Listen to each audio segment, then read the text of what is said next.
Hey everybody, today we're going to take a look at a new setup I'll be putting together specifically to share with you for this video.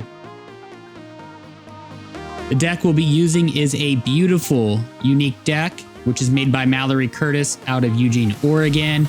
It's dipped with this beautiful tie-dye pattern and has a really beautiful, unique graphic on top of that. It just looks stunning. For our tape, we'll be using the extra smooth FBS tape. It's classic. I love that tape.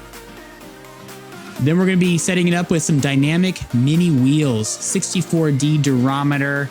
To be honest, I really don't use urethane, so it will be a new thing for me to try out. Thank you, Scott, for giving me that. And then we have some white dynamic 32mm trucks. These look so cool. I'm excited to see how the setup looks when we put it together.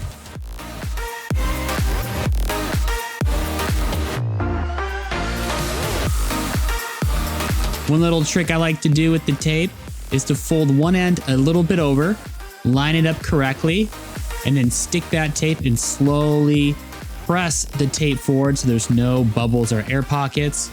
You can see here I'm using a regular cardboard, a regular nail file, so it's not a metal one this time. Just want to show that you can still tape your deck with something as simple as a file like that.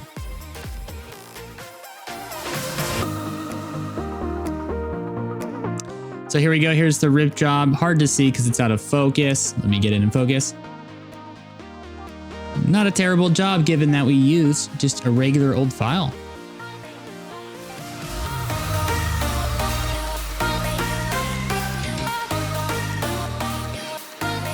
So what I'm doing here is using my screwdriver to poke holes inside of the tape. Normally I like to set my trucks on prior to applying tape.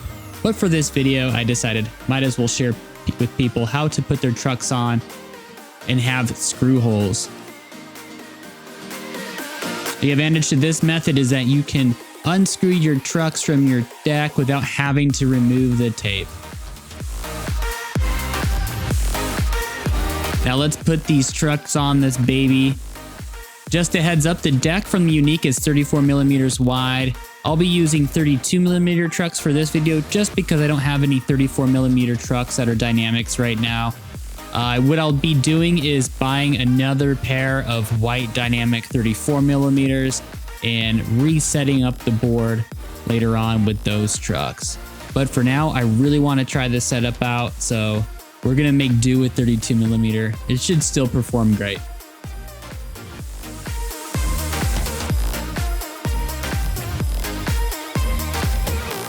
I like to apply the screws in a diagonal fashion. So, and what I mean by that is I will screw the bottom left screw, let's say, in first into the truck, and then I will do the top right one diagonally and screw them in.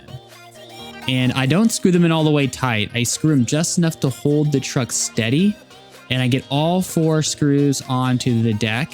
And then once all 4 screws are in and they are threaded okay, then I will screw them all in tighter with each one going until it is completely flat against the board.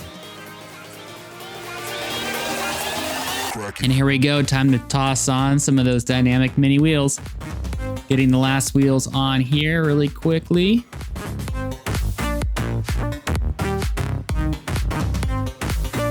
All right, and just adjusting the trucks really quick to see how it looks. This setup looks really nice. I am so excited about it.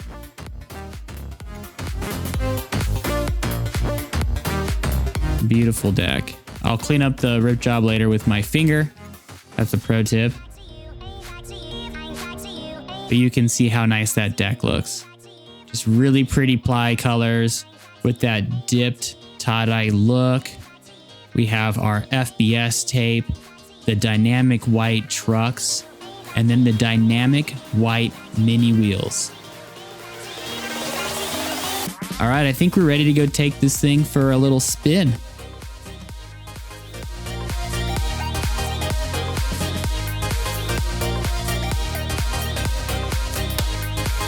I've never actually owned pairs of urethane wheels, so it's a little different for me. Definitely a lot more grippiness to it. It makes a really cool noise when you land kind of off center and power slide, little squeakies. But all in all, it's a really great wheel. The trucks I really enjoy. Scott makes great trucks with Dynamic, and I'll be doing specifically reviews on both the Dynamic inverted kingpin trucks as well as the special edition, which have a lock nut for the kingpin. Thank you all for watching this video. Hope you enjoyed this setup video. No, it's not a full review, but we'll be doing a full review on Dynamic trucks in the future.